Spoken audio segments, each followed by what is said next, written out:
पुराने खंडार पहाड़ी के ऊपर थे। जब से लोगों को याद है तब से वो वहां थे।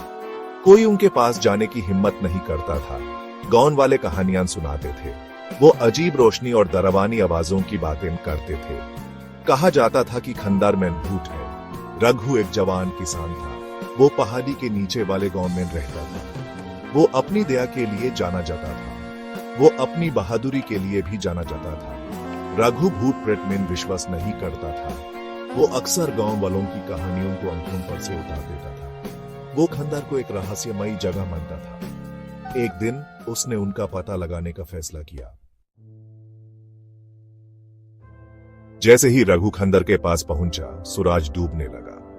लंबे और डरावने पर्चे फैल गए। ठंडे हवा टूटे हुए दीवारों से घूंघती हुई जा रही थी। रघु की रीढ़ की हड्डी में एक कपकपी सी दौड़ गई। उसने पुराना लकड़ी का दरवाजा धक्का देकर खोला। वो डरावनी आवाज में चीखा। धूल उसके चारों तरफ उठ रही थी। तभी उसने देखा। सेफ्ट सरी में एक औरत। वो परियों जैसी और खूबसूरत थी।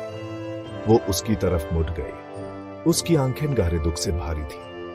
प्लीज, वो फुसफाई, उसकी आवाज हवा जैसी। मेरी मदद करो।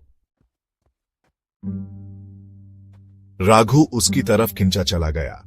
उसने एक अनोखा रिश्ता महसूस किया। औरत ने यूस अपनी कहानी सुनाई। उसने दावा किया कि वो फंस गई है। वो मुक्ति चाहती थी। दया से भरा राघु उसकी मदद करने को तैयार हो गया। उसने उसे शादी करने को कहा। उसने कहा कि यही उसके श्राप को तोड़ने का इकलौता रास्ता है।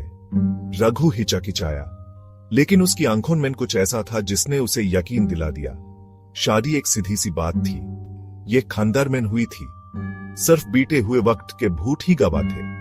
पहले तो जिंदगी नॉर्मल लग रही थी, लेकिन फिर चीजें बदलने लगी। रघु को बुरे सपने आने लगे।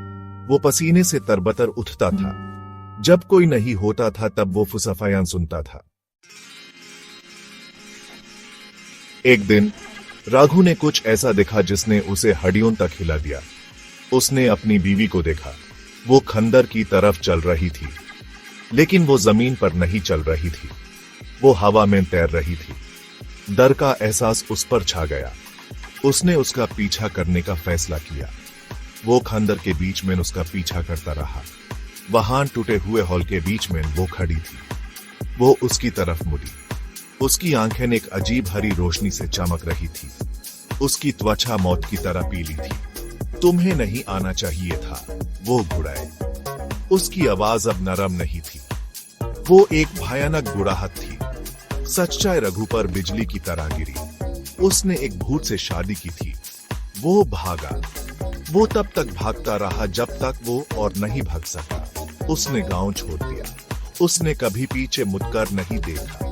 गांव वाले कहते हैं कि सफ्ट कपड़ों वाली औरत अभी भी खंडर में भूत बनकर रहती है। इंतजार कर रही है, देख रही है अपने अगले शिकार का।